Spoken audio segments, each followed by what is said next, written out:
자, 여러분 고개 드시고 반갑습니다. 예, 좋습니다. 여러분들 박수 힘차게 주신 분에게 하여튼 32회 시험에 합격의 영광이 있기를 기원하고, 자, 여러분 교재는 여러분 362페이지를 그냥 펴놓으시고요. 첫 시간은 제가 우리 시험에서 중요한 세금들 좀 소개해드리고 출제 비중 좀 말씀드리겠습니다. 편하게 한번 보시면요. 첫 시간은 우리 세법인데요. 세금에 관한 법이죠. 그래서 원래 세법은 내용이 방대하고 어렵습니다. 그런데 그 중에서 우리 시험은 부동산 세법을 우리가 시험범위로 해요. 그래서 부동산을 살 때는 인생이 어떤 거고, 부동산을 보유 이용 시에 가지고 있을 때는 인생이 어떤 건지, 처분 팔 때는 인생이 어떤 건지, 요걸 중심으로 우리 시험 문제가 출제되고 또 공부합니다. 그래서 부동산 세법인데, 부동산 세법은 원래 크게 3개 부분으로 되어 있습니다. 여러분 갖고 계신 교재는 지금 기초입문서고, 요게 이제 1월 달이 되면 기본서가 나와서 이제 두꺼운 책으로 공부를 합니다. 그럴 때 기초입문서든 기본서든 그렇게 세법은 3개 부분으로 되어 있습니다. 조세 총론이요. 세법의 기본적이고 공통적인 상을 다루는 부분인데, 조세 총론이요. 자, 요 조세 총론은 처음에 공부할 때는 어렵습니다. 왜냐하면 우리가 처음에 제가 첫 시간에 강의를 할 때 어떤 수강생분은 귀에 쏙쏙 들어와요 이런 분이 계시는데, 어떤 분은 뭐 어려워요 뭐 이런 얘기 하시는 분이 계시는데, 제가 첫 시간에 어려운 내용을 강의했겠어요 안 했겠어요? 안 하죠. 거기 어려운 내용 강의하지 않고 그냥 용어 설명하는데, 근데 그 내용이 어렵다 이렇게 얘기합니다. 어려워서 어려운 게 아니라 내용이 낯설고 생소해서 어렵게 느껴지는 것 뿐입니다. 근데 그래서 조세 총론은 처음에 공부할 때 용어가 낯설어서 낯설고, 그런데 모르는 세금들이 막 튀어나와요. 그래서 처음에 낯설고 어렵고 어렵겠다고 느껴지는 그런 부분입니다. 근데 익숙해지면 어렵지 않은 부분이고요. 시험 문제는 한두 문제가 출제가 돼요. 조세 총론에서 한두 문제 출제되는데, 이게 30회 시험에서는 2019년 30회 시험에서는 3문제가 나왔어요. 자, 근데 의외로 3문제가 나온 거고, 대개는 한두 문제 출제됩니다. 자, 2020년 31회 시험에서는 1문제가 출제가 됐고요. 자, 그렇습니다. 그래서 32회 시험도 한두 문제 출제를 예상하시면 되는 부분이고, 그 다음에 지방자치단체에서 부과하는 세금 지방세, 또 국가에서 부과하는 세금 국세 이렇게 되어 있습니다. 용어 설명을 처음 들으면요, 우리가 과세주체란 말이 있어요. 과세주체. 그래서 과세주체라는 것은 세금을 과세하는데 주체가 된 자, 즉 세금 부과에 징수 권한이 있는 자를 우리가 과세주체 이렇게 얘기합니다. 이 과세주체에는 국가도 있고요. 자, 국가도 있고 지방자치단체도 있습니다. 그랬을 때 국가가 과세 주체인 세금을 우리가 뭐라고 하냐면 국세, 지방자치단체가 과세 주체인 세금을 우리가 지방세 이렇게 얘기합니다. 그럴 때 지방자치단체는 또 광역지방자치단체인 특별시, 광역시, 도가 있습니다. 그래서 특광도, 특별시, 광역시, 도, 그 다음에 기초지방자치단체인 시군구가 있고요. 시장군수구청장이 있는데, 여기서 말하는 구는 자치구를 얘기하는데, 특별시나 광역시에 있는 구를 얘기합니다. 서울특별시 강남구 자치구죠. 인천광역시 연수구 자치구죠. 부산광역시 해운대구 자치구입니다. 근데 도가 있고 도 아래에 있는 시가 있습니다. 거긴 자치구가 아닌데요. 예를 들어서 경기도 부천시 옴미구 자치구입니까? 아니죠, 여러분들. 또 그 다음에 경기도 성남시 분당구는 자치구입니까? 아닙니다. 도가 있고 도 아래 시가 있고 그 시 아래에 있는 구는 자치구가 아닙니다. 한 번 더 물어볼게요. 그러면 여러분, 경기도 안산시 담원구는 자치구입니까? 아닙니다. 자, 특별시 광역시 아래에 있는 구가 자치구고요. 도가 있고 도 아래 시가 있고 그 시 아래에 있는 구는 자치구가 아닙니다. 요걸 어려워하시는 분들이 계시는데 행정구역 이게 어려우면 곤란해요, 여러분들. 자, 그 다음에 또 봅니다. 자, 그래서 얘네들이 과세 주체가 되고요, 전부 다. 또 제주특별자치도나 세종특별자치시처럼 특별자치도와 특별자치시도, 광역지방자치단체로서 과세 주체가 됩니다. 특별자치도와 특별자치시도요. 자, 그러면 여기 한번 다시 봅니다. 지방자치단체에서 부과하는 세금이 지방세인데, 지방세에서는 대개 7, 8문제가 출제되고요. 국세에서 6, 7문제가 출제됩니다. 최근에는 출제 비중이, 지방세 출제 비중이 국세보다 높게 출제가 되고 있습니다. 자, 그러면 세법은 이렇게 해서 16문항이에요. 공시법 24문항과 함께 40문제가 구성돼서 출제가 됩니다. 자, 그럴 때 우리가 2차 2교시에서 이제 세법이 출제가 되는데 공시법과 묶어 40문제로요. 자, 근데 여러분 공시세법은 이렇게 40문제가 나눠져서 출제가 됩니다. 세법은 출제 문항 수가 제일 적습니다. 그렇지만 세법은 항상 제가 얘기합니다. 효자 과목이다. 즉 다른 과목에 비해서 적은 노력을 기울여서 고득점할 수 있는 과목이고 유일하게 만점 맞을 수 있는 과목이고요. 이번에도 만점자들이 많이 나왔습니다. 자, 오늘 합격자 발표가 나왔는데 합격자 발표가 있었는데 계산 문제 자, 한 문제 그거 찍어서 만점 맞은 사람도 있고 그거 한 문제 때문에 한 개 틀리고 세법이 자 그랬었는데 이번에 그게 계산 사례 문제가 있었어요. 문제 출제가 그래가지고 미스 출제여가지고 우리가 이의 제기하고 제 카페에도 보면 이의 제기 가능 문제로 저 문제 제기했었는데 그게 이제 모두 정답 처리가 되는 바람에 한 문제 때문에 한 개 틀렸던 분들이 그 문제 모두 정답 처리되는 바람에 만점자가 이번에 또 세법은 또 상당히 또 나왔습니다. 그래서 유일하게 만점 맞을 수 있는 과목이고 그렇습니다. 그 다음에 이번에 보면은 고시학원에서 보면 2차만 준비했는데 있죠.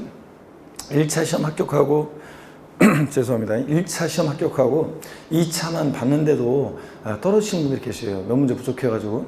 근데 그런 분들 중에서 보면 자 어떤 일이 생겼냐면 평상시에 보면 전국모의고사 같은 거 보면 점수가 어느 정도 다 왔어요.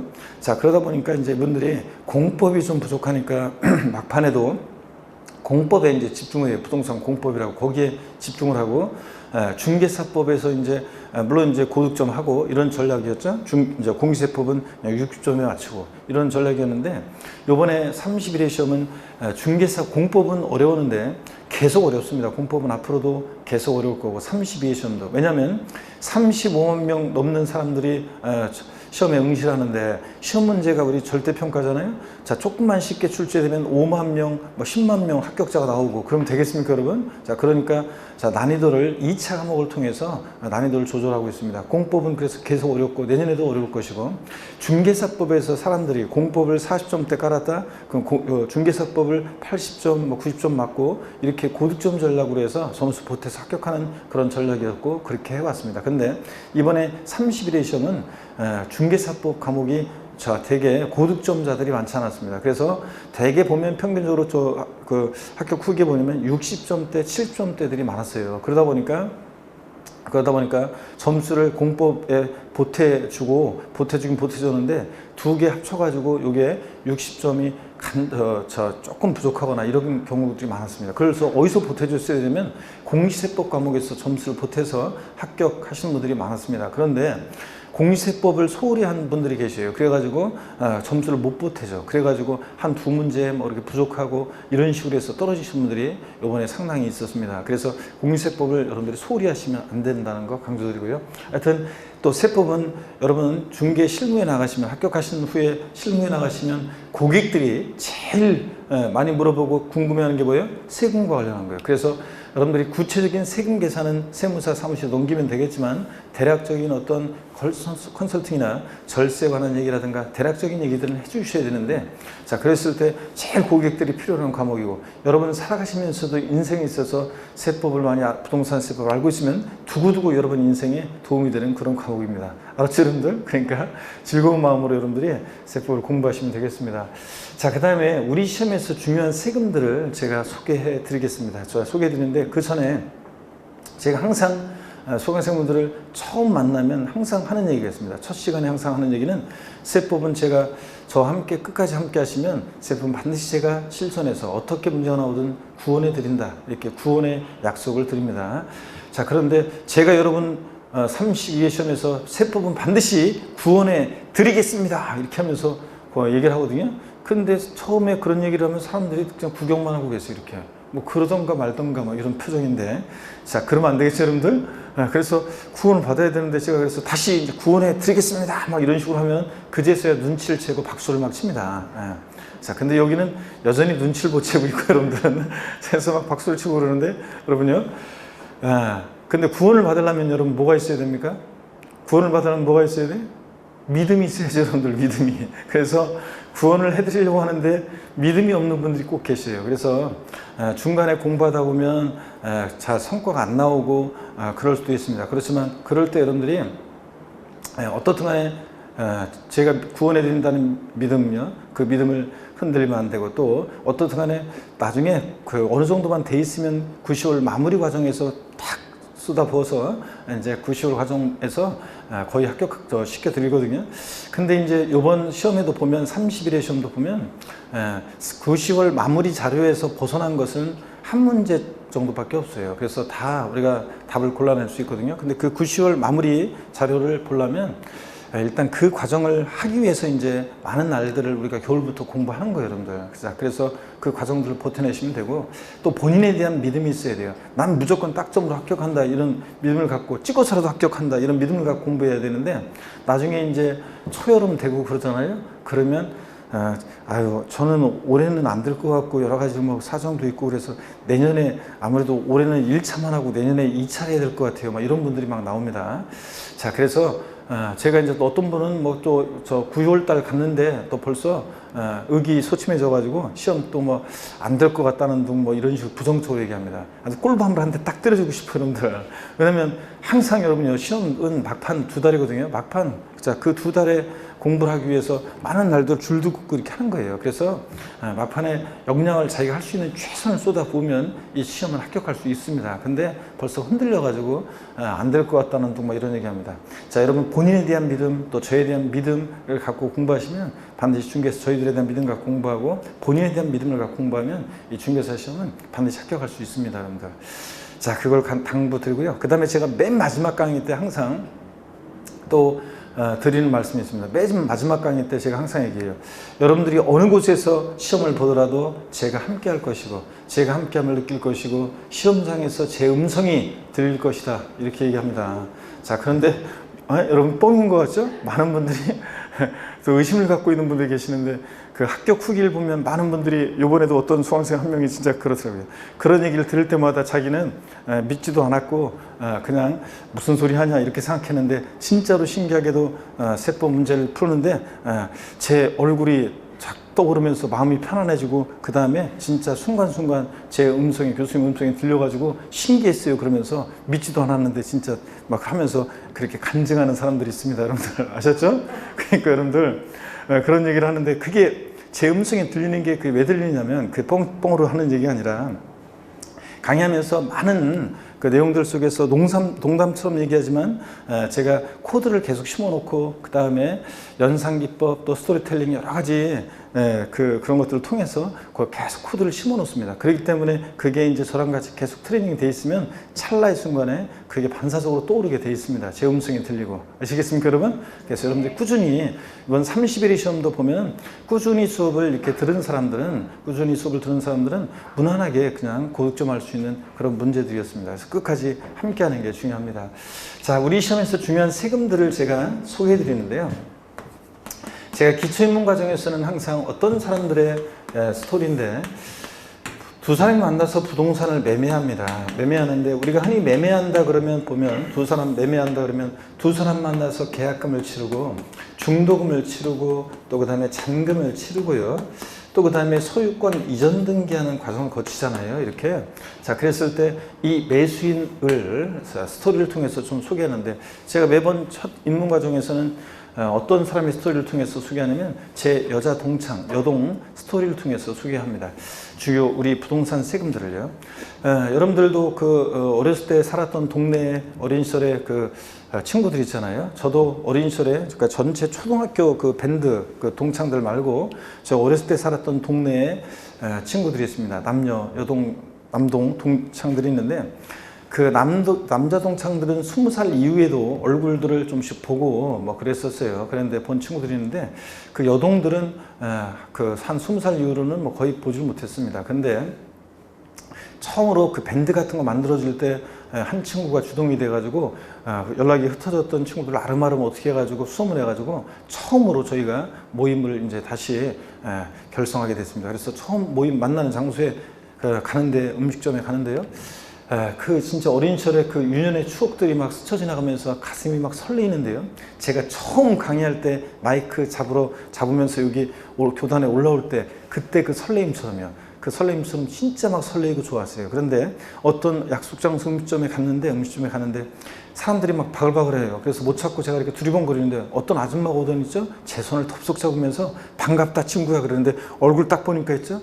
웬 아줌마예요. 근데 자세히 보니까 어렸을 때 얼굴이 있긴 있더라고요. 근데 그래가지고 그 친구들을 만나고 해서 남녀 동창들 막 반갑게 만났습니다. 만나고서 제가 집에 돌아오는 길에 있죠? 무슨 생각이 들었냐면 그런 말 있잖아요. 첫사랑은 다시 만나면 안 된다. 그런 말 있죠? 절실히 느꼈습니다. 그래서 첫사랑은 다시 만나면 안 돼요, 여러분들. 실망합니다.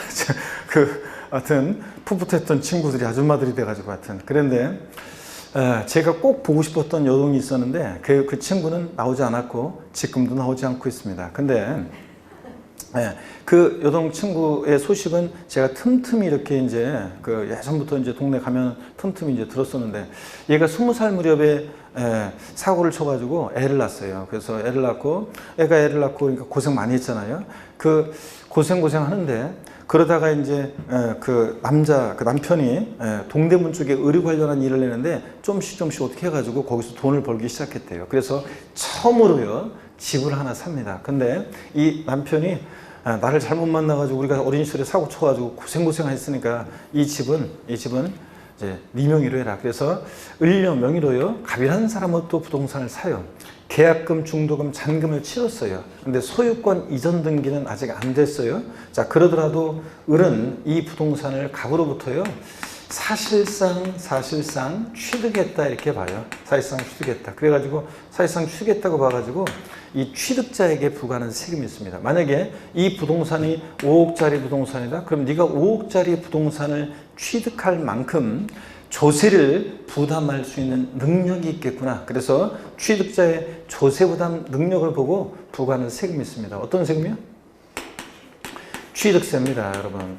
자, 여러분이 그냥 취득세 이렇게 얘기해 주면 되지 제가 빙빙 돌려서 어렵게 얘기했는데 이런 표현들을 여러분들이 이제 공부하셔야 됩니다. 취득세라는 세금은 법에 열거되어 있는 대상 물건을요 사실상 취득한 경우에 그 취득자의 조세 부담 능력을 보고 부과하는 그런 세금입니다. 그 다음에 이 을려의 신랑이 이제 저 일을 좀 더 확장해 보려고요 하는데 돈이 필요해요. 그래서 이 부동산을 담보로 은행에서 돈을 빌립니다. 저당권 설정 등기를 하거나 나중에 돈을 갚으면 저당권 말소 등기를 하거나 뭐 전세권 설정 등기하거나 전세권 말소 등기하거나 임차권 설정 등기하거나 토지 지목 변경 등기하거나 뭐 이럴 때 내는 세금이 있습니다. 그럴 때 내는 세금이 있는데 어떤 세금 내냐? 등록면허세가 부과됩니다. 등록면허세. 여러분, 등록면허세라는 세금이 어떤 건지 나중에 이제 자세히 이제 배우게 되는데요.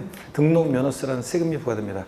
옛날에 등록세가 없어지고 옛날에 등록세와 취득세가 일부가 통합이 되고 취득세와 등록세 일부가 통합이 되면서 이제 등록면허세 또 예전에 면허세가 그러니까 예전에 취득세하고 등록세가 있었는데 취득세로 통합을 시키고 등록세 일부 내용이 이제 면허세라는 것과 통합을 해서 2011년도부터 신설한 세금인데 등록면허세라는 세금이 부과됩니다. 저당권 설정 등기, 말소 등기 이런 거 할 때 등록면허세.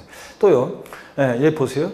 이 매수인 을이 계약금, 중도금, 잔금을 치렀어요. 등기 이전까지는 아직 안 됐어도요. 어떤 특정한 날, 미리 말씀드리면 6월 1일 날, 매년 6월 1일 기준으로 했을 때 등기 안 됐어도 잔금 치렀어요. 등기 전에 필요한 서류 동기받고 열쇠 받았죠. 사실상 재산을 이제 소유할 때, 가지고 있을 때 그 재산 보유에 대해서 매년 일정한 때가 되면 반복해서 부과되는 세금이 있습니다. 어떤 세금 부과되겠습니까? 어떤 세금을 내야 돼요? 매수인들은? 재산세가 부과됩니다. 재산세는 어떤 그 재산 보유에 대해서 매년 보유한 동안 반복해서 부과되는 세금이고요. 그 다음에 재산세를 내는 사람들 중에 이 을려의 신랑이 동대문 쪽에서 이제 의료 관련해서 돈을 막 벌기 시작했어요. 그래서 또 부동산을 하나를 삽니다.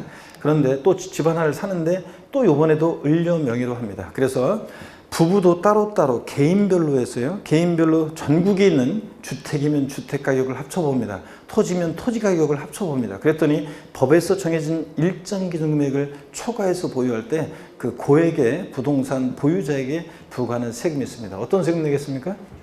네, 그렇습니다. 자, 보세요. 용어 설명 드리면 납세 의무자라는 게 있습니다. 납세 의무자. 세금 부과의 징수 권한 있는 자를 과세주체라고 하고 세금 납부할 의무가 있는 자를 우리가 납세 의무자 이렇게 얘기합니다. 세금 납부할 의무가 있는 자. 재산세를 납부할 의무가 있는 사람들 중에서 법에서 정해진 일정 기준 금액을 초과하는 고액의 부동산 보유자에게 부과하는 세금 어떤 거예요? 종합부동산세요. 자, 제가 종합부동산세는 항상 얘기합니다. 종부세, 종합부동산세. 제가 오늘 보니까 결혼하는 청춘은 없는 듯 하네요, 여러분들. 그죠? 결혼 안 한 청춘이 있냐고요? 결혼 안 하신 분. 없죠, 여러분들? 내가 보니까 그런 것 같아요. 딱 보니까 다. 어떻게 알았냐고요? 다 얼굴에 쓰여 있어요, 여러분들. 자, 근데 여러분 보세요. 제가 결혼하는 청춘들한테 항상 하는 얘기가 있어요. 뭐냐면, 남친, 여친 사귀는데, 다 괜찮은데, 한 가지 결혼까지 생각했더니, 좀, 그런 게 있어요. 좀, 한 가지 좀 내 마음에 안 드는 게 있는데, 결혼할까 말까 고민할 때 꼭 물어보라고 그래요, 제가.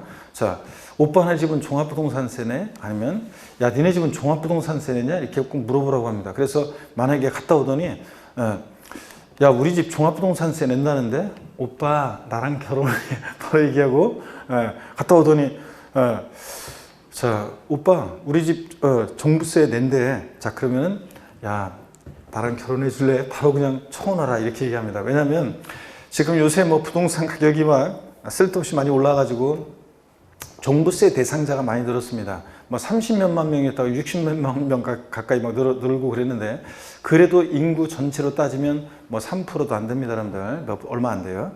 그래서 3% 안 되고 거기다가 종부세 100만 원 넘게 내는 사람들은 100만 원 넘게 내는 사람들은 거기서도 또 극히 일부입니다. 그러니까 종부세를 낸다. 그러면 역시 중산층 이상이라는 얘기지. 뭐 그러니까요. 요즘은 자녀들이 많지도 않잖아요. 애들이 한둘밖에 안 되는데. 그런데 자녀도 많지도 않은데 나중에 특히 남성들한테 미혼인 청년들한테 꼭 얘기합니다. 내가 직장 생활하다가 나중에 퇴임하거나 직장 그만둘 때쯤 되면 잘릴 때쯤 되면 장인어른 장모님이 그 무렵에 이제 연세가 많으셔서 이제 돌아가시거나 그렇게 되면 그 재산 다 누구게 됩니까? 최소한 절반 내지는 전부 다 내 거 되잖아요. 그러니까 일단 든든한 보험이 있는 거니까 일단 종부세를 낸다. 그러면 중산층 이상이니까 자 조금 하자 있는 거, 사랑이 있어야지 물론. 근데 조금 하자 있는 것은 그냥 용서해주고 결혼해라 내가 그런 얘기 하는데 종합부동산세는 그런 세금입니다, 여러분. 또 보세요, 여러분들. 이쪽 가서 한번 보겠습니다. 이 매도인 갑 입장에서 보면요, 계약금, 중도금, 잔금을 치렀어요. 등기 이전 안 됐어도요. 이 갑은요. 잔금 받았을 때 매수인 을에게 이 부동산을 사실상 양도했다 이렇게 봐요. 사실상 양도했다. 그래서 양도자 갑에게 부과되는 그런 세금이 있습니다. 자, 우리 같은 개인이 소득이 발생하면 소득세 부과됩니다. 법인이 소득 발생하면 법인세가 부과됩니다. 자, 그럴 때 우리 같은 개인이 여러분 보세요. 특별히 우리 같은 개인이 부동산 등을 양도해서 발생하는 양도소득에 대한 소득세를 우리가 양도소득세 이렇게 얘기합니다. 소득세에는요, 많은 소득의 종류가 있는데 크게 나누면 종합소득, 또 퇴직소득, 양도소득 이렇게 나눠줍니다. 우리가 종합소득에 대한 소득세를 종합소득세, 종소세, 종합소득세 그러잖아요. 그 다음에 양도소득에 대한 소득세를 양도소득세 이렇게 얘기합니다. 그래서 양도소득세는 소득세법에 규정된 소득의 한 종류입니다. 자, 그 다음에 이렇게 해서 여러분 제가 지금 5개 세금들을 소개해 드렸는데 그 외에도 많은 세금들이 있습니다. 이따 이제 볼 건데요. 그 중에서 우리 시험은 이렇게 얘네들 중심으로 시험 문제가 출제가 되고 있습니다. 자, 그럴 때 여러분 보시면 이 취득세라는 세금은 지방자치단체에서 부과하는데 그 중에서도 특별시, 광역시, 도가 과세 주체가 되는 세금입니다. 등록면허세라는 세금은 특별시, 광역시가 있는 곳에서는 구가, 도가 있는 곳에서는 도가 과세 주체가 되는 그런 세금입니다. 그래서 등록면허세는 서울특별시 서초구 그러면 서초구가 과세 주체예요. 자, 서울특별시가 아니라. 자, 그 다음에 부산광역시 해운대구 그러면 등록면허세는 부산광역시가 아니라 해운대 구가 과세 주체가 되는 그런 세금입니다. 자, 도가 있는 곳에 둘 다 도가 과세 주체가 됩니다. 시가 아니라 시군이 아니라 도가 과세 주체가 되는 그런 세금이고요. 재산세라는 세금은 자, 시군구, 기초지방자치단체인 시군구가 과세 주체가 돼요. 그래서 우리가 흔히 그래서 취득세 등록면허세를 도세다 이렇게 얘기합니다. 도가 과세 주체가 되고, 근데 재산세는 우리가 흔히 시군세 이렇게 얘기합니다. 시군이 과세 주체가 된다. 자, 그 다음에 또 보시면요, 취득세는 특별시 광역시세인데, 특별시 광역시에서 등록면허세는 특별시 광역시에서는 그 구가 과세 주체가 되는 그런 세금입니다. 자, 그래서 얘네들은 지금 지방자치단체에서 부과잖아요. 우리가 지방자치단체에서 부과하는 세금들, 많은 세금들이 있지만 그 중에서 우리 시험은 이렇게 취득세, 등록면허세, 재산세를 중심으로, 지방세에서는 이 세 개 세금을 중심으로 우리 시험 문제가 출제가 되고 있습니다. 자, 얘네들을 중심으로 출제가 되고요. 종합부동산세부터는 국가에서 부과하는 세금이기 때문에 우리가 국세 이렇게 얘기합니다. 국세에도 많은 세금들이 있지만 우리 시험은 종합부동산세와 양도소득세를 중심으로 시험 문제가 출제되고요. 출제 비중 말씀드린다고 그랬죠? 취득세는 시험 문제가 선언 문제가 출제가 되고 있습니다. 31회 시험에서는 2020년 31회 시험에서는 이번 시험에서는 시험 문제 취득세에 한 문제 반 나왔어요. 맞으면 취득세만의 문제 한 문제, 또 취득세하고 등록면허세라는 세금을 묶어서 한 문제. 근데 정답이 등록면허세에 있었기 때문에 말하자면 한 문제 나왔고요. 자, 그래서 역대 시험에서 취득세가 이렇게 제일 적게 나온 것 같아요. 이렇게 한 문제 나오는 것은 제가 거의 10년 내에도 본 적이 없고 그 전에도 거의 본 적이 없는 것 같아요. 취득세 제일 많이 적게 이번에 출제가 되는데 32회 시험에서는 한 3문제 정도 여러분이 출제 예상하시면 되고요. 등록면허세라는 세금은 한두 문제가 출제되는 그런 세금입니다. 그런데 이번 31회 시험에서는 의외로 3문제가 나왔어요. 근데 이 등록면허세라는 세금은 문제가 많이 나오면 많이 나올수록 여러분한테는 좋은 거예요. 왜냐하면 공부할 양이 적고요. 어렵지 않고 또 문제가 출제되면 지문이 짧아요. 지문이 짧고. 그래서 여러분한테는 도움이 되는 그런 세금입니다. 그래서 한두 문제 출제 예상하시면 되고요. 32회 시험. 재산세는 3문제가 거의 고정적으로 출제가 되고 있습니다. 그 다음에 종합부동산세라는 세금은 한두 문제가 출제가 되고 있고요. 그 다음에 양도소득세, 여기서 이제 시험 문제는 대여섯 문제가 출제가 되고 있습니다. 여러분, 어떤 세금이 제일 중요합니까? 네, 그렇습니다. 양도소득세가 제일 많이 출제되고 또 가장 또 어려운 세금입니다. 또 실무에서도 제일 중요한 세금이고요. 근데 어떤 수강생분이 그래요. 나중에 이제 보면은 인강 수강생분들 중에는 시간도 없고 그러니까 미루다가 이 세법 같은 과목을 나중에 8월 달에 됐는데도 공부를 안 했어요. 그동안. 그랬다가 이제 그때가 시험 이제 앞두고서 이제 공부하려고 하니까 뭐 할 수가 없잖아요. 시간이. 그러니까 이제 이렇게 얘기합니다. 자, 양도소득세가 제일 많이 출제된다며요. 그러니까 양도소득세만 공부해서 저는 한 6문제 양도세만 공부해, 양도세 6문제 다 마치고 그 다음에 뭐 찍어서 한 문제 마치고 이렇게 나머지는 그래서 한 7개만 맞추려고 하는데요. 7, 8개만 이렇게 얘기하시는 분들 계시는데 양도소득세는 6문제가 출제되면 6문제를 다 맞추기가 쉽지는 않습니다. 공부가 탄탄히 돼 있어야지 양도세를 다 맞을 수 있지. 그런 식으로 공부 안 했던 분이 나중에 살짝 공부해가지고 어설프게 그렇게 해가지고서는 다 맞추기가 쉽지 않고 물론 이제 조금만 공부하면 맞출 수 있는 그래서 그런 부분들이 있습니다. 그래서 그런 거 맞추면 한 3문제 뭐 정도 맞출 수 있습니다. 자, 그런데 저는 차라리 그래요. 양도소득세를 한 세금만 공부할 바에는 차라리 이거 다 맞추기도 쉽지 않은데 그러면 정시간 없으면 저는 차라리 이렇게 얘기합니다. 이 등록면허세나 재산세나 이런 세금들은 그렇게 어렵지 않거든요. 그래서 얘네들을 차라리 공부하는 게 낫다. 이렇게 얘기합니다. 그래서 양도세에서 일부 내용 공부하고 이런 것들을 공부하면 훨씬 더 득점하기가 쉽다. 이렇게 얘기합니다. 자, 어떻든 간에 양도소득세가 제일 많이 출제되고 중요한 세금이고요. 그 다음에 여러분요. 취득세가 그 다음으로 중요하고 제일 많이 출제가 되어 왔습니다. 그 다음에 재산세예요. 이렇게 해서 출제가 되고 있습니다. 자, 그러면 우리 부동산 세법이라고 제가 그랬는데요. 우리의 부동산 세법. 그래서 여기 보세요. 취득세하고 등록면허세는 부동산 취득할 때 내는 취득 시에 부과되는 대표적인 세금입니다.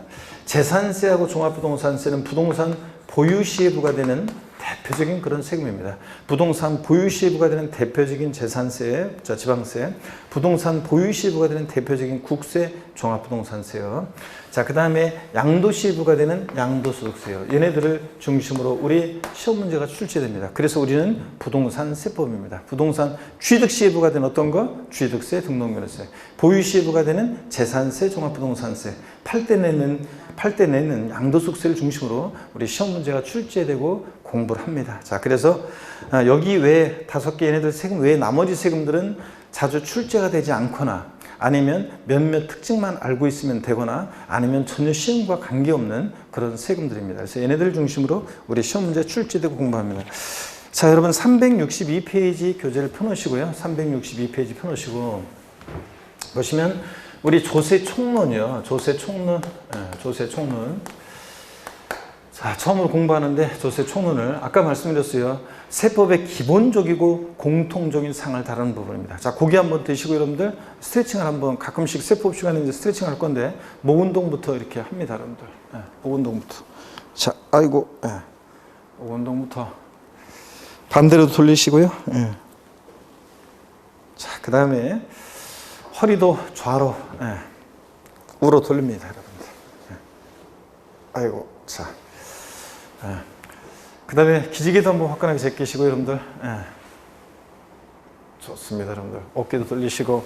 처음에는 어색해가지고 이게 좀 하기도 그렇지만 나중에는 그냥 왜 안 하냐 이러면서 나한테 사인 보내면서 막 하시는 분들 계시는데, 자, 스트레칭도 하시고 인강 들으시는 분들도 그렇고. 자, 여러분 봅니다. 조세 총론은 시험 문제 한두 문제 아까 출제된다고 그랬습니다. 세법의 기본적이고 공통적인 상을 다루는 부분이라 처음에는 낯설고 용어가 낯설고 생소해서 어렵게 느껴지는 부분이지만 어렵지 않습니다. 처음에 이걸 어렵다고 느끼는 분들은 생소해서 낯설어서 어렵다고 느끼는 것 뿐이지 어려워서 어려운 건 아니고요. 그렇습니다. 자, 조세 총론. 먼저 조세의를 공부합니다. 조세의. 조세란 게 어떤 거냐요? 조세의 같은 것은 기초입문 과정에서만 제가 설명을 드려요. 조세란 게 이런 거 아니냐? 처음 공부할 때. 자, 그 다음에 조세 분류. 세금을 이렇게 저렇게 분류하는데요. 이 조세 분류는 여러분요, 시험 문제 틈틈이 또 출제가 되는 부분입니다. 시험에 출제가 틈틈이 되고요. 그 다음에 징수 방법. 이 세금은 어떻게 징수가 되느냐? 이 징수 방법 있죠? 이 징수 방법, 요게 이제 시험에 징수 방법이 직접적으로 간접적으로 중요하다. 제가 계속 그렇게 얘기해 왔는데 31회 시험에서는, 이번 31회 시험에서는 조세 용어의 정의가 시험에 나오는데 이 징수 방법 요거 알고 있으면 맞출 수 있는 아주 간단한 용어를 알고 있는지를 묻는 그런 문제였습니다. 징수 방법 용어 알고 있는지. 자, 문제 나왔었고. 그 다음에 자, 어떤 것들이냐면 여러분 보세요. 어떤 세금은 가만히 있으면 세금을 내라고 과세 주체, 아까 국가나 지자체 과세 주체에서가요, 세무 공무원이 세금을 계산해서 납세 고지서가 발부되는 세금이 있습니다. 어떤 세금은. 근데 어떤 세금은 가만히 있으면 안 되고 우리 같은 납세 의무자가 세금을 계산해서 반대로 과세 주체에게 신고하고 납부해야 되는 세금이 있습니다. 그래서 이 세금은 어떻게 징수가 되느냐. 여기 이제 시험 문제 이제 또 여기에 이제 의미가 있는 거고, 이 징수 방법을 잘 이해해야지 뒤에 또 내용들도 또 강론하고 연결되는데요. 어떻든 간에 이 세금은 어떻게 징수될 것이냐. 근데 그 신고 납부를 해야 되는데 그 의무를 불성실합니다. 납세 고지서가 날라왔어요. 언제까지 세금 내라고 했는데 고지서 바꿔서 세금을 납부하지 않습니다. 그러면 어떤 죄를 받냐면 가산세라는 게 적용됩니다. 또 올해까지는 지방세는 가산금이라는 게 적용되고, 또 국세는 이미 납부지연 가산세라는 것이 시행되고 있는데, 혹시 1회 시험을 공부했던 분들 같으면 지금 입법료가 나와 있는 것이 지방세도 납부지연 가산세로 이제 바뀔 예정입니다. 가산금이라는 것이. 이런 게 어떤 건지 이런 것들을 우리가 배우게 됩니다. 그래서 자, 다음 주에는 이제 이런 거, 다음에는 자, 이런 것들을 우리가 다음에 오늘 이제 시간 되면 보고, 그래서 이런 것들을 우리가 중심으로 우리가 이제 또 출제가 될 건데, 이번에는 쉽게 나왔지만 우리가 32회 시험 나오면 이제 깊은 내용들이 또 나올 수 있습니다. 그래서 중요하고요. 그 다음에 세금 납부할 의무 있죠? 납세 의무. 납부할 의무는 일정 경우에 이게 성립을 하고요. 또 확정이 되고 성립한 납세물은 확정이 되고 또 이게 소멸하는 과정을 거쳐요. 납세 의무, 납부할 의무, 세금 납세물은 그럴 때 이 성립 확정 소멸 요 부분이요. 소멸해서 28회 때 나왔어요. 독립화 문제로. 성립 29회 때 독립화 문제로 나왔습니다. 30회, 31회 출제가 안 되는데 이게 이제 또 중요합니다. 그래서 32시험 대비해서는 이 부분이 또 중요하다 말씀을 드리고요. 자, 그 다음에 또 보시면 우리 세금이요. 국세나 지방세 같은 조세 채권은요. 국세나 지방세 같은 세금은 일반 채권이나 공과금보다 우선하는 것이 원칙입니다. 무슨 얘기냐면 체납자의 재산이 공매, 경매에 넘어갔어요. 자, 채무자 돈을 변제를 못하니까 채권자들이 그 부동산 체납자의 부동산을 공매나 경매에 넘겼습니다. 그 공매 경락대금에서 누가 우선해서 가져갈 것이냐 그런 얘기입니다. 누가 우선해서 가져가냐면 세금은 일반 채권이나 공과금보다 담보가 없이도 그 매각대금에서 우선해서 가져갑니다. 이게 원칙이에요. 근데 또 예외가 있어요. 원칙이 있으니까. 세금보다 더 우선하는 예외들이 있습니다. 그래서 이런 것들이요. 여기 이제 시험에서 29회 시험, 30회 시험 최근에 이렇게 출제가 됐는데 요거는 32회 시험에서 또 독립화 문제로 나올 수도 있지만 종합 문제 속에서 주문 한 줄 나오는 그런 정도 예상해서 보시면 되고 또 그 다음에 조세 불복 절차요. 여러분 우리가 국가나 지자체로부터요 세금에 관해서 부당한 처분을 받습니다. 세금에 관해서 국가나 지자체부터. 그러면 가만히 있으면 돼요? 안 되지. 당장 뛰어가서 세무공무원 멱살을 딱 잡으면 나만 쇠고랑이지 뭐. 그러니까 정당한 절차를 밟아서 권리 구제를 받아야 되겠죠? 그럴 때 이 관련한 얘기. 여기 이제 시험에 한 번도 출제 안 되다가 23회 때 한 번 나오고 옛날에 그리고 25회 시험 때는 종합문제 속에서 주문 한 줄 나왔다가 한 번도 안 나오다가 30회 시험에서 나왔었습니다. 그런데 조세불복 절차는 32회 시험 같으면 뭐 독립화 문제보다도 또 종합문제 속에서 주문 한 줄 정도 예상하시면 되고요. 그 다음에 우리 조세 총론은 한번 들어보세요. 지방세 기본법이라는 법과 국세 기본법이라는 법이 있어요. 국세나 지방세를 부과하는데 기본적이고 공통적인 사항을 다루는 법인데 이 부분에 관한 법 내용이 또 국세 징수에 관한 또는 지방세 징수에 관한 그 국세 징수법, 지방세 징수법이라는 법이 있는데 이런 것들을 바탕으로 조세 총론이 구성되어 있는데 범위가요, 그 양이 법령 내용이 엄청 많습니다. 근데 우리 세법은 1차 과목도 아니고 2차 과목 거기서 출제 비중도 낮고 그런데 그 한 번도 출제 안 되거나 또는 미제 영역들이 있어요. 한 번도 출제 안 됐던 아니면 자주 한 번 나오고 그동안 출제 안 되는 그런 내용까지 샅샅이 찾아서 우리가 공부를 한다. 그러면 비효율적이겠죠? 세법 출제 문항수 우리가 그리고 상대평가도 아니고 남보다 하나 더 맞춰야 되는 시험도 아니잖아요. 그 절대평가고 그렇기 때문에 많은 부분들이 있지만 생략할 부분들은 생략하고 근데 이 생략한 부분에서 제가 한 번도 출제 안 됐지만 왠지 올해는 좀 봐야 될 것 같은 그런 것들은 제가 찍어서 좀 알려드립니다. 그래서 이런 것들을 테마로 해서 우리가 조세 총론을 공부하고 또 출제가 됩니다. 조세의를 오늘 처음으로 이제 조세의 봅니다. 조세라는 게 어떤 거냐? 여러분 교재 있죠? 362페이지 봅니다. 조세라는 게 어떤 거냐? 이걸 이제 볼 건데요. 자, 여러분 362페이지 봅니다. 조세 총론 1장 조세 개념 및 용어 분류에서 조세 개념 및 특징인데 조세라는 게 뭔지 제가 줄글 필요가 없어요. 제가 한번 읽어볼게요. 조세란 일반적으로 국가 또는 지자체가 그의 경비 충당을 위한 재정 수입을 조달할 목적으로 법률에 규정된 과세 요건, 세금을 과세하는 데 필요한 요건을 충족한 모든 자에게 직접적인 반대급부 없이 강제력에 의해서 부가 징수하는 금전급부를 말한다 그랬습니다. 자, 이게 무슨 얘기냐? 요 조세의 특징을 이어지는 얘기를 읽어보면 요 세 줄을 조세의 정의를 잘 이해할 수 있습니다. 먼저 1번 과세 주체요. 조세를 부과하는 주체는 국가 또는 지방자치단체입니다. 그래서 여러분요. 반드시 조세는 국가나 지자체에서 부과하는 것이 조세지 국가 자체가 아닌 곳에서 부과하는 것은 조세가 아닙니다. 그래서 여러분 보실래요? 조세가 아닌 거요? 어떤 것들이 있냐면 조세가 아닌 거 어떤 것들이 있냐 이쪽에서 한번 이건 뭐 제가 또 별표시 해드릴 거니까 조세가 아닌 것들 한번 정리해 볼까요 여러분들? 여기 봅니다. 조세가 아닌 거 조세 아닌 것 중에서 여기에 지금 반드시 세금은 국가나 지자체에서 부과해야죠. 국가나 지자체가 아닌 곳에서 부과하는 것은 조세가 아닙니다. 그래서 우리가 흔히 공과금이라든가 공공요금 있잖아요. 공과금이나 공공요금은 조세가 아닙니다. 이런 것들은. 저희 부모님이 제가 이제 코로나가 전 세계적으로 수많은 분들에게 고통을 주고 또 목숨을 앗아가고 우리나라도 그렇습니다. 지금 계속되고 있고요. 근데 제 개인적으로도 이 올해 2020년은 아주 그냥 참 잊을 수 없는 해입니다. 제 아버지가 뇌출혈로 작년 늦가을에 이제 쓰러지셔가지고 그 병원에 이제 투병 중이셨는데 올 2월 초에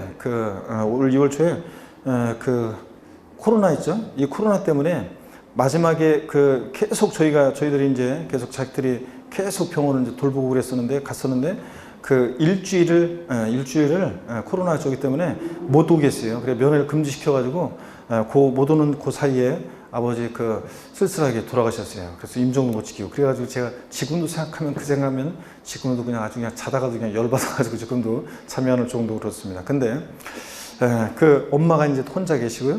자, 근데 제가 날씨가 추워지고 그러면 이제 엄마한테 이 전기 이런 거 난방 그다음에 침대 전기 이런 전기장판 같은 이런 것들 온도를 좀 올리라고 이렇게 얘기하시면 항상 저희 엄마가 가스세 많이 나오고 전기세 많이 나오고 막 이런 얘기합니다. 그럼 제가 얘기해요.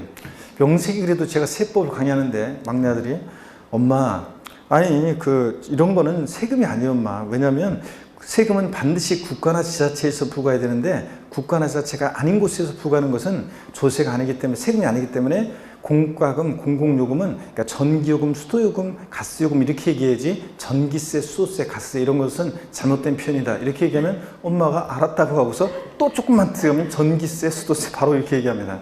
자, 그러니까 이런 것들은 조세가 아니다? 아닙니다. 왜냐고요? 국가나 지자체에서 부과하는 것이 아니기 때문에 조세가 아니다 그런 얘기입니다. 또 볼게요 여러분들. 2번 과세 목적입니다. 조세는 국가 지자체의 재정 수입 조달을 목적으로 한다. 여러분 국가나 지자체가 우리에게 왜 세금을 부과하느냐? 돈이 있어야지 일을 할 거 아니에요? 그래서 재정 수입 조달 목적이 국가나 지자체가 우리에게 부과하는 조세를 부과하는 가장 중요한 목적입니다. 조세는 국가 지자체가 그의 재정 수입을 조달할 목적으로 부과한다는 점에서 위법행위에 대한 제재에 오로지 그 목적을 두고 부과했는 벌금, 과태료, 과료 등과는 구별이 됩니다. 그래서 여러분 보세요. 조세 아닌 것에서 벌금이라든가 벌금, 과태료, 과료 같은 이런 것들은 벌금이나 과태료, 과료 이런 것들은 조세가 아닙니다. 왜냐하면 조세를 부과하는 목적은 재정 수입 조달 목적 등으로 부과하는 건데 이런 것들은 법 위반 행위에 제재의 목적으로 부과하기 때문에 재정 수입 조달 목적 등과 관계가 없겠죠? 그래서 조세가 아니다 그런 얘기입니다. 근데 때로는 의심이 갈 때가 있어요. 유난히 주차 단속을 많이 하고 교통딱지 많이 떼고 그러면 이것들이 돈이 필요해서 그런 거 아니야 이거? 막 이런 의심이 갈 때가 있지만 이런 것들은 조세가 아닙니다. 재정 수입 조달 목적 등과 관계없다. 최근에는 사회정책적 경제정책적 목적으로 조세를 부과하기도 합니다. 종합부동산세를 2005년도에 도입한 이유는 그 당시에 부동산 과열기에 부동산 과다보유욕제 투기욕제하기 위해서 즉 사회정책적 목적으로 종부세를 부과한 겁니다. 그래서 그런 목적으로도 최근에는 부과하기도 한다. 자, 편하게 읽어보시면 되고요. 그래서 그런 얘기가 뒤에 나와 있고 3번 과세 근거를 봅니다. 조세는 법률에 규정된 과세 요건, 세금을 과세하는 데 필요한 요건을 충족한 모든 자에게 부과한다. 과세 요건은 국회가 제정한 법률에 의해서 규정된다. 이를 조세 법률주의라고 한다는데 중요한 말 같죠?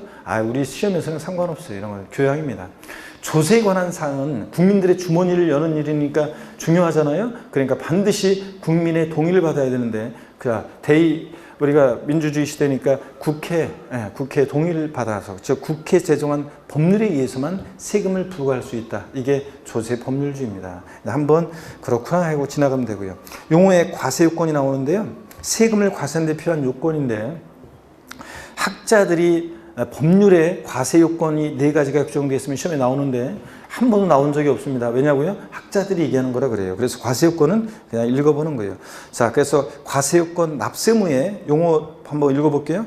납세무의 성립이 필요한 법률상 요건으로 납세 의무자, 이 세금은 누가 납부할 의무자가 되느냐, 과세 물건 어떤 것을 대상으로 해야 하느냐, 또 세금 계산 어떻게 할 것이냐, 과세 표준, 세율 이런 것들을 과세 요건이라고 하는데 그냥 참고적으로 읽어보는 거고요. 자, 363페이지입니다. 4번 무보상성. 조세는 비대가성, 무보상성을 특징으로 하는데요.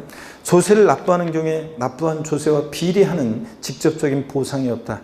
이와 같이 조세는 직접적인 반대급부 없이 부가징수한다는 의미에서 일정한 단체가 제공하는 특정 용역에 대한 대가로 지급하는 사용료, 수수료와는 구별된다 그랬습니다. 여러분 보세요.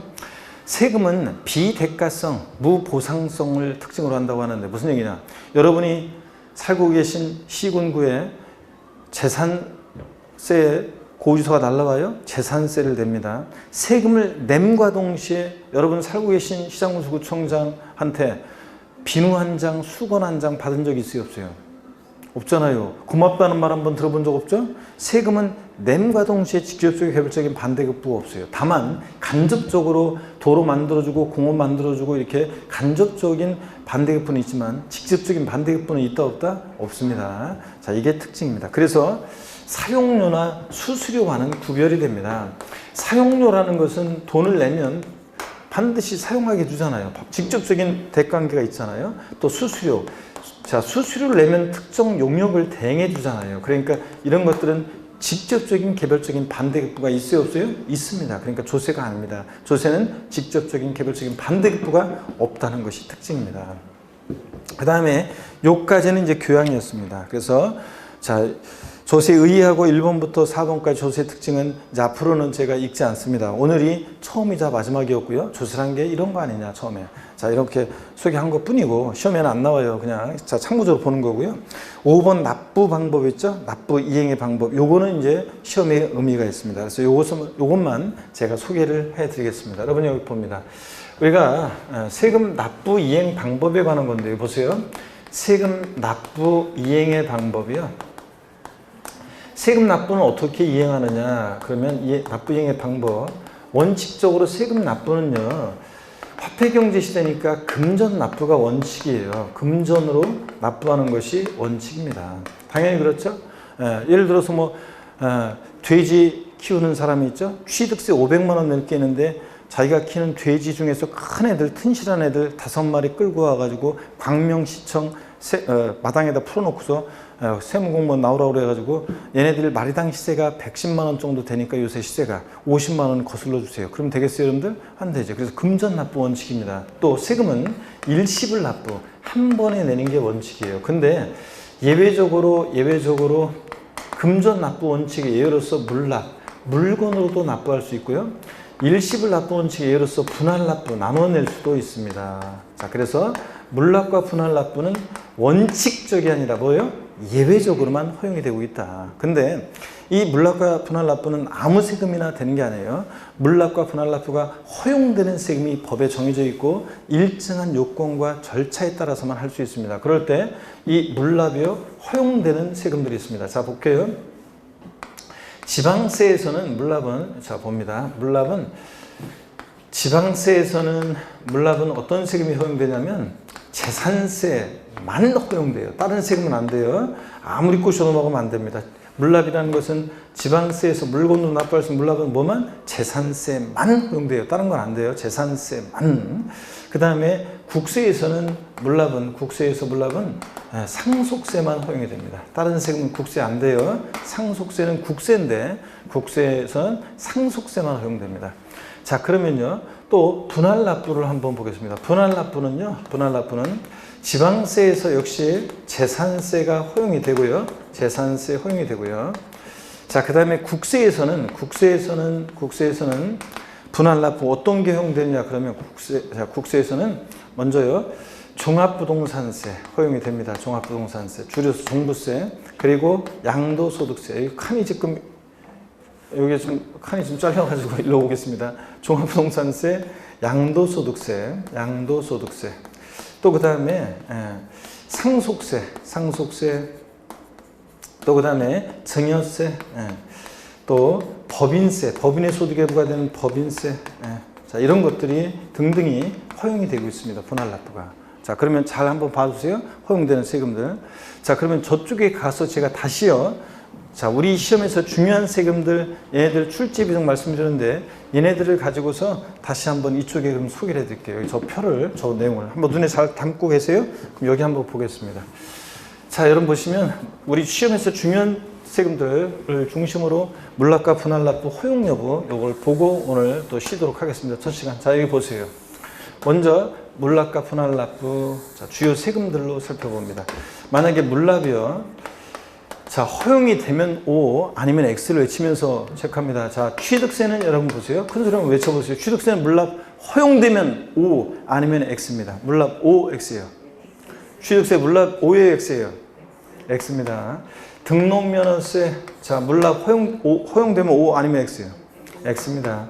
재산세는요, O 허용되고, 그 다음에, 오늘 이렇게 보니까, 아이고, 잘하시네, 뭐, 좋아. 자, 종합부동산세는요, O에 X예요. 예? X입니다. 양도소득세는 물납 O에 X예요. 예? X입니다, 여러분. 자, 상속세는 물납 O에 X예요. 자, 눈이 이쪽으로 한번 갔다가 일로 갔다, 일로 한번 갔다, 일로 갔다. 아이고, 저쪽 써놨더니 그러는데. 자, 여기만 보고 한번 대보세요. 자, 상속세, O에 X예요? O. 증여세는 물납 O에 X예요. X입니다, 여러분들. 자, 물납. 그 다음에, 자, 분할납부입니다. 여기 보세요. 분할납부. 자, 분할납부. 취득세는 분할납부 O에 X예요. 예? X입니다. 등록면허세? X입니다. 취득세, 등록면허세는 물납, 분할납부 다 허용되지 않습니다. 재산세는 O에 X예요. O 허용되고, 종부세, O, 양도소득세, O, 상속세, O, 증여세, O입니다. 자, 그러면 지방세법상 물납과 분할납부가 모두 허용되는 조세를 골라라. 어떤 겁니까? 지방세에서는 물납과 분할납부 모두 허용되는 세가 뭐예요? 재산세. 국세에서는 종부세부터는 이제 국세인데 국세에서 물납과 분할납부가 모두 허용되는 세금을 골라라. 그럼 뭐예요? 상속세가 물납과 분할납부가 모두 허용됩니다. 이렇게 해서 시험에 의미가 있는 것은 이것 딱 요거만 의미가 있습니다. 지금 나머지는 교양이었고요. 그래서 하여튼 세금 금전납부 일시불납부가 원칙인데 예외적으로 물납과 분할납부 허용되는데 그 허용되는 세금들을 여러분이 이렇게 딱 알아두셔야 됩니다. 지방세에서 물납은 뭐만? 재산세만. 국세에서는 물납은 뭐만? 상속세만 허용이 된다는 거. 자, 그리고 분할납부 종합부동산세와 양도소득세는 물납은 안 돼요. 분할납부만 돼요. 종합부동산세, 양도소득세는 아무리 꼬셔 넘어가면 안 됩니다. 그래서 시험에서 지방세법상 물납은 취득세, 재산세 하나여 허용되고 있다. O, X요. 지방세법상 물납은 취득세, 재산세 하나여 허용되고 있다. O, X요. X입니다. 그건 보면서도 지방세에서 물납은 뭐만? 재산세만. 근데 제가 취득세를 슬쩍 집어넣었잖아요. 또 납부할 세액이 1천만 원 초과하는 경우에 종합부동산세는 국내에 소지하는 부동산으로 물납을 할 수 있다. 다시요. 종합부동산세는 납부할 세액이 1천만 원 초과하는 경우에 국내에 소지하는 부동산으로 물납을 허가받아 할 수 있다. X입니다. 제가 쓸데없는 말 막 집어넣은 거지. 종부세는 종합부동산세는 물납이 돼야 안 돼요? 안 됩니다, 여러분들. 자, 그래서 X입니다. 아무리 넘어가면 안 되고. 이런 식으로 나오는 거예요. 자, 교재 보고 5번. 363페이지 봅니다. 5번 납부 방법. 조세의 납부는 금전 원칙적으로 현금 등으로 금전으로 납부해야 되는데 다만 납세 의무자의 조세 납부 편의를 위해서 밑줄입니다. 상속세, 재산세에서는 예외적으로 물납을 인정하고 있다. 밑줄이요.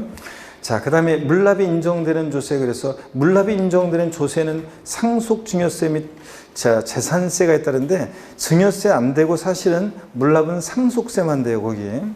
그리고 재산세는 지방세에서 우리가 상속세, 증여세는 우리 시험 범위에서 제외됐기 때문에 여기 이제 공인중개사 시험에서 범위에서는 뭐 재산세만 인정된다 그랬는데 하여튼 물납은 상속세만 되고 증여세는 물납 안 돼요, 사실은. 그리고 재산세만 허용된다. 그래서 여러분들 하여튼 제가 알려드린 대로 이렇게 알아두시면 돼요, 여러분들. 자, 그래서 재산세에서는 하여튼 물납과 분할납부 모두 허용되고요. 이렇게 해서 이 정도 제가 알려드린 대로만 이렇게 하시면 되겠습니다. 자, 그 다음에 주요 조세 용어 정의가 나오는데 요거는 좀 이따가 나중에 우리가 또 보기로 하고요. 나중에 보기로 하고 넘어가면 용어는 이제 하다 보면 대부분 알게 되고 제가 필요한 용어는 이따가 설명을 드려요. 어디로 가시냐면 일단은 우리가 367페이지 3번 하단에 조세 분류가 나오죠. 잠시 쉬었다가 조세 분류를 제가 여기부터 소개를 해드리겠습니다. 잠깐 쉬겠습니다, 여러분.